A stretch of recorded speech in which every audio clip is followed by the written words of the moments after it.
To the American soldier, he was an invisible enemy, a ghost in the jungle. But for Le Van Hung, lying motionless in the mud of Quang Tri province in December 1966, this was not magic, it was forbidden knowledge. He was using one of dozens of secret survival tricks that turned men into phantoms and allowed a peasant army to fight a superpower.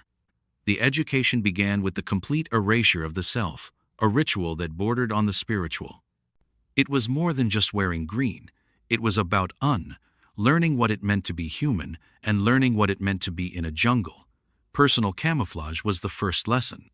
Soldiers learned to create a paste from the dark, clay-like mud of the riverbanks, mixing it with the decaying black leaves from the forest floor until the consistency was perfect.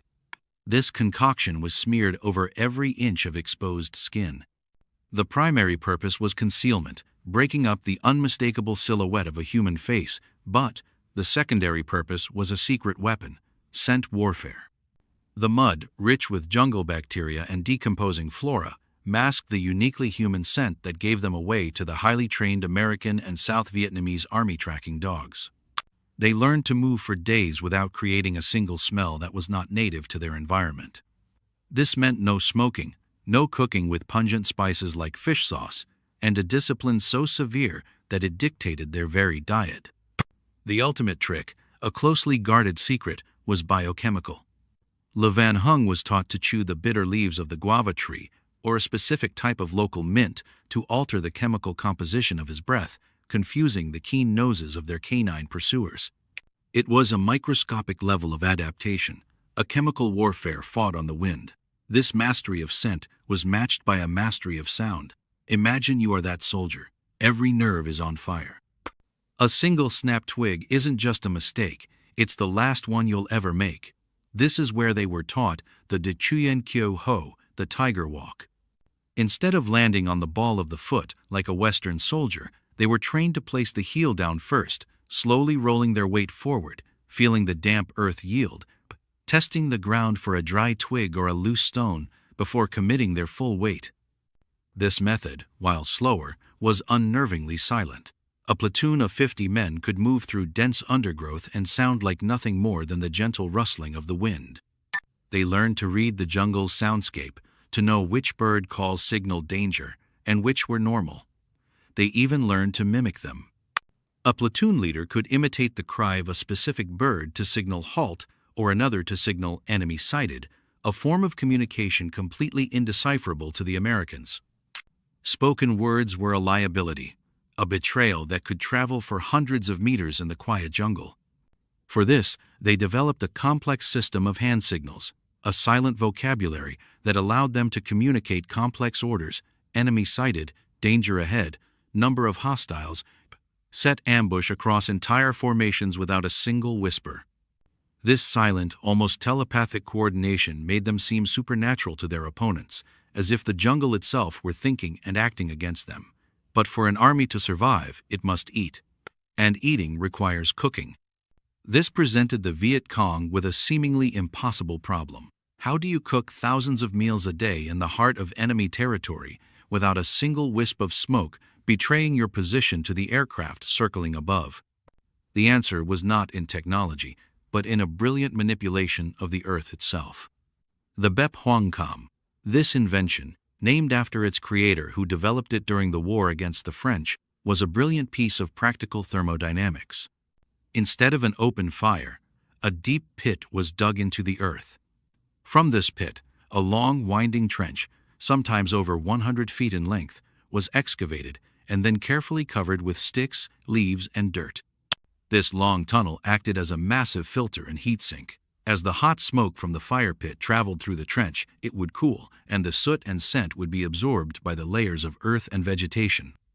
By the time the exhaust emerged at the far end, it had cooled to the ambient temperature of the jungle and was diffused over a wide area, emerging from the ground invisibly, without scent or heat signature. Le Van Hung watched American spotter planes armed with early infrared detectors fly directly over his unit as they cooked their daily meal, completely oblivious. It was a perfect, life-sustaining deception, a trick that allowed an army to live and move undetected in the heart of enemy territory. The lesson was simple and absolute. To survive, one did not dominate the environment, one dissolved into it. But to truly vanish, it wasn't enough to become one with the jungle's surface. The Viet Cong would have to become one with the earth itself, digging into a world unseen, a world below the war. Inside the suffocating blackness, Win Thi Mai felt the earth shake from a B-52 strike miles away. For her, and for thousands of others, the war was not a series of battles, but a constant, dull vibration felt through the very soil they called home. The American news reports spoke of the tunnels of Cu Chi, but this was a gross simplification. What existed was not a single network, but a subterranean nation, an intricate, hand-dug world that stretched for more than 120 verified kilometers in that district alone, part of a much larger web connecting villages, districts, and even regional commands. This was a direct, strategic response to American firepower. If the enemy controlled the air, the Viet Cong would control the ground beneath their feet, transforming it into a three-dimensional battlefield. But digging creates a mountain of evidence, a pile of fresh, differently colored dirt that screams, "We are here," to reconnaissance planes. So, what did they do with it? The solution, enforced by the harshest discipline, was to meticulously scatter the dirt, handful by handful, into recent bomb craters or spread it thinly across the forest floor during the monsoon rains, which would wash it away without a trace. Sometimes it was dumped into rivers, the current carrying the evidence miles away. It was a slow, painstaking process that ensured their greatest secret remained hidden in plain sight. Life support in this underground world was a constant battle against suffocation, thirst, and disease. The tunnels were deliberately built on multiple levels. The first, just 10 to 15 feet down, contained fighting positions and trapdoors. The second level, another 15 feet deeper, housed the main living areas, sleeping quarters with woven hammocks, kitchens, and armories. The third and deepest level, often 30 to 40 feet below the surface, was reserved for the most critical functions, command centers and hospitals, offering protection from even the largest bunker-busting bombs. For Le Van Hung, who had spent months helping to dig these passages, the transition from the green world above to the black world below was a daily rebirth. He, like thousands of others, became a creature of the clay, his hands raw from digging, his lungs accustomed to the thick, oxygen-starved air. The air itself was rationed in these deep levels. Ventilation systems were feats of natural engineering. Thin bamboo stalks or hollowed-out logs were driven upwards to the surface, emerging hundreds of meters away from the actual tunnel. On the surface, they were expertly disguised as termite mounds or blended into clumps of bamboo. These small, scattered air vents were nearly impossible to spot, and even if one were found, it revealed nothing about the sprawling complex that lay beneath. Water was sourced from underground wells, dug deep into the water table, providing a secure source of drinking water even when the surface was being carpeted with bombs and chemical defoliants. The ingenuity required to survive, to build a nation beneath a battlefield, is a testament to human resilience. If you find these hidden stories of history compelling, take a moment to subscribe and join us for more deep dives into the unwritten chapters of the past. Daily life was an ordeal that forged an unbreakable psychological resilience. The diet consisted almost entirely of tapioca and rice, stored in vast quantities underground. The air was hot, humid, and thick with the smell of lamp smoke, sweat, and soil. The constant dampness led to skin diseases, and the darkness was absolute. Rudimentary lamps that burned coconut oil or captured American diesel fuel provided the only light, and these consumed precious oxygen. The tunnels were also home to scorpions, venomous snakes, and giant centipedes, and soldiers learned to sleep with a profound awareness of every touch and movement in the darkness.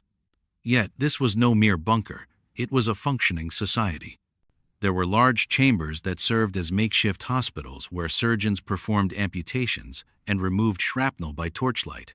There were kitchens with the smokeless Bep Hong Kam design adapted for underground use.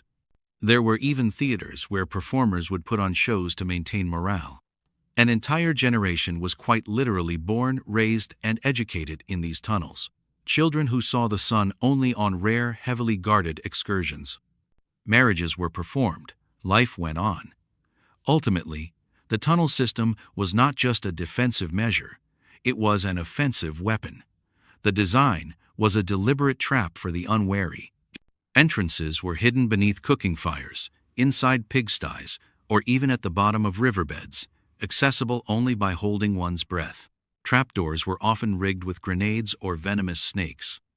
The tunnels were built to accommodate the smaller stature of the Vietnamese soldiers. A larger American soldier, weighed down by gear, would find himself stooping, unable to turn or raise his weapon effectively.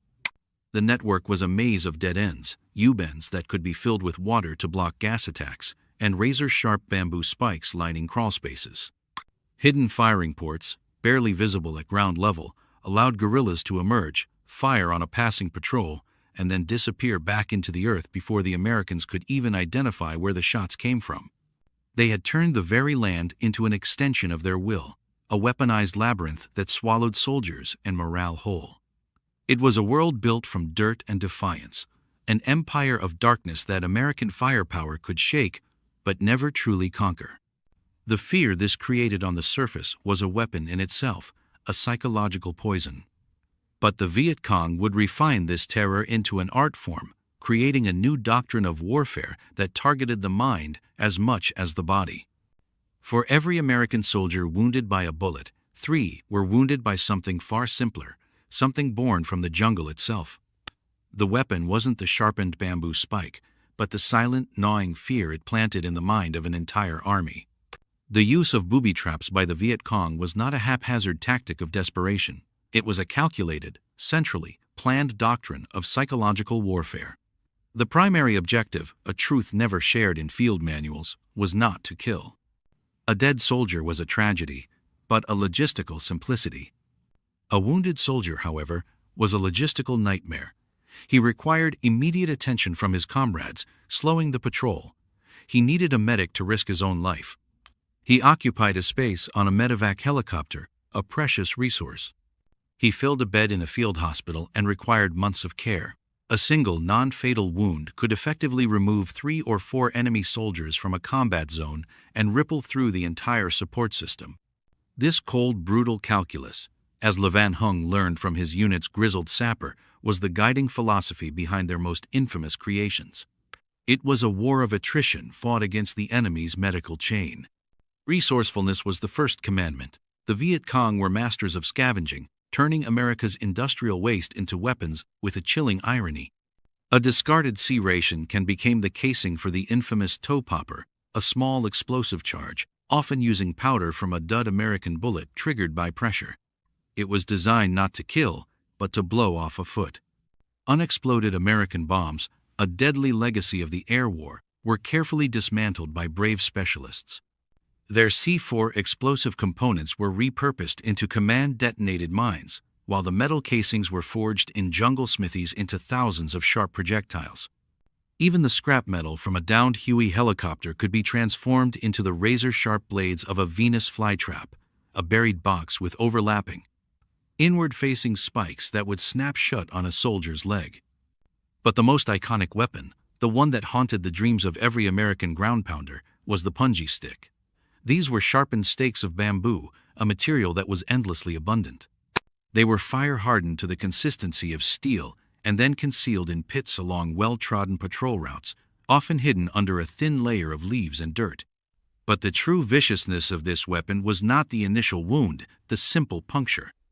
It was what came after, a secret ingredient, freely available in any jungle, that turned a minor injury into a medical catastrophe. The spikes were deliberately coated in animal feces, rotting vegetation, or even human urine.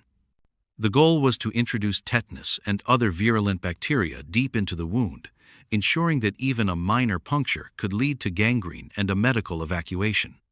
It was a primitive form of biological warfare, turning the jungle's own decay into a weapon. They created different configurations for different effects: the simple pit, the rolling spiked log, and the terrifying side-closing trap where 2 spiked boards would slam shut on a soldier's leg. The placement of these traps was a science of observation and empathy. Le Van Hung would watch the unit's trap makers, old men and teenagers, as they silently studied American patrol habits with an almost anthropological focus. They knew where a soldier was likely to step when crossing a stream. They knew which shady tree a tired platoon would choose for a rest. They knew that a soldier, when startled by a noise, would instinctively dive for cover into the foliage at the side of the trail. And it was in these predictable places of human vulnerability that the traps were laid. The whip trap, or bay quat, was a perfect example. A long bamboo pole, studded with spikes, would be bent back under extreme tension and connected to a nearly invisible tripwire. When a soldier snagged the wire, the pole would be released, whipping across the trail at chest height with incredible force.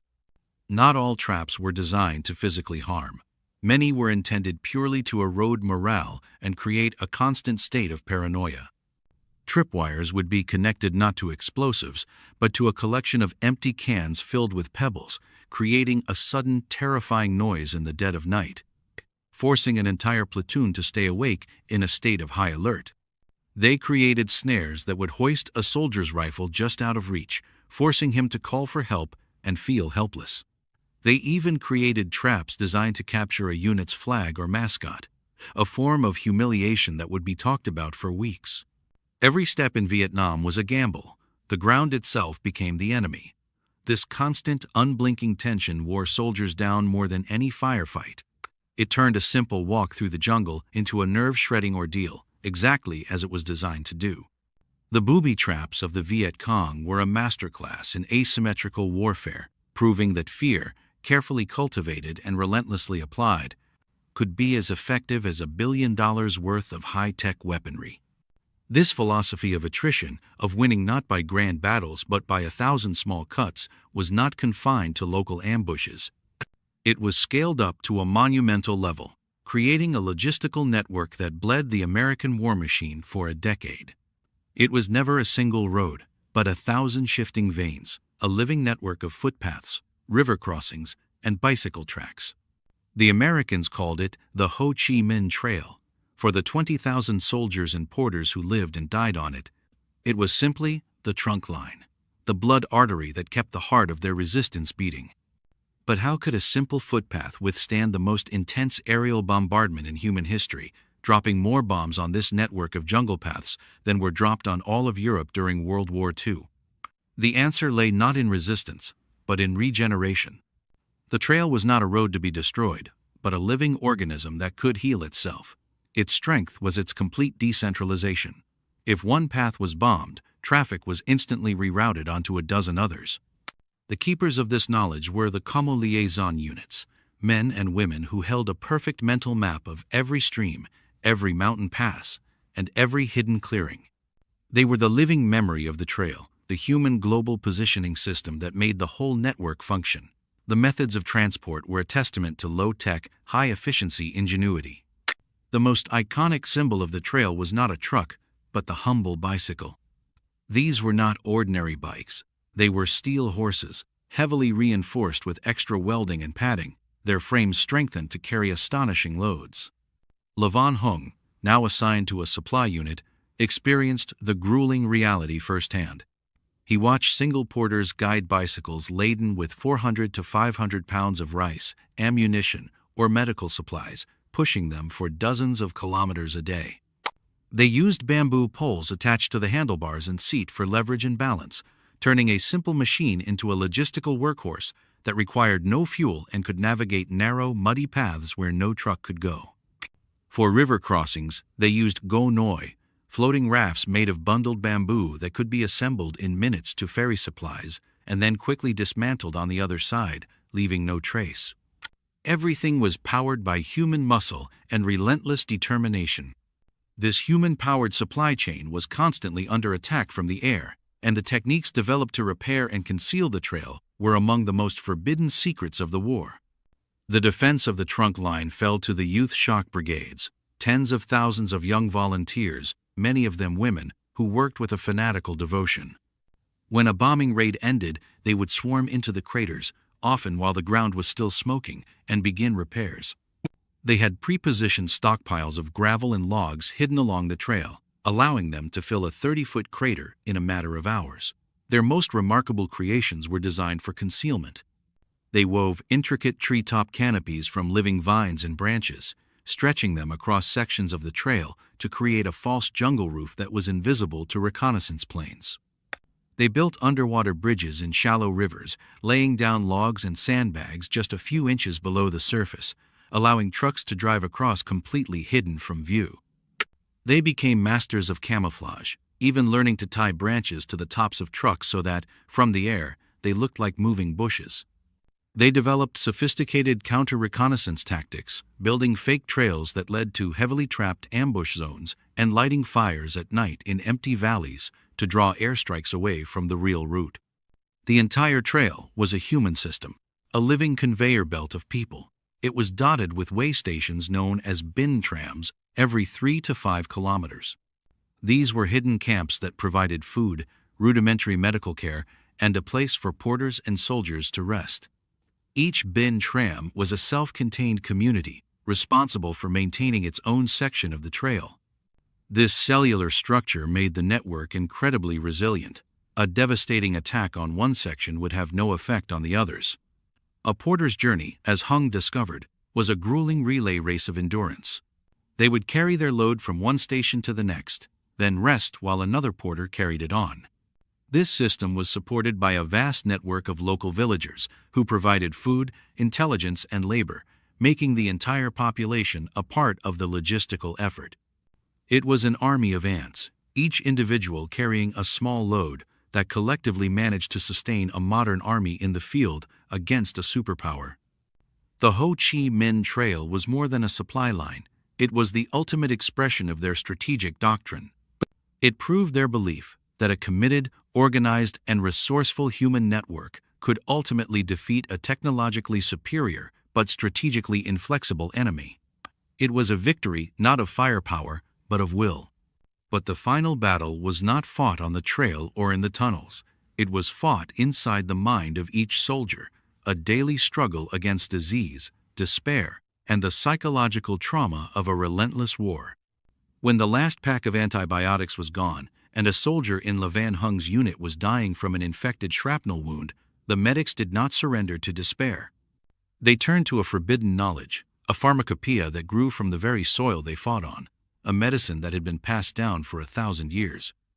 With modern medical supplies choked off by American patrols and bombing, Viet Cong field medics became masters of jungle pharmacology.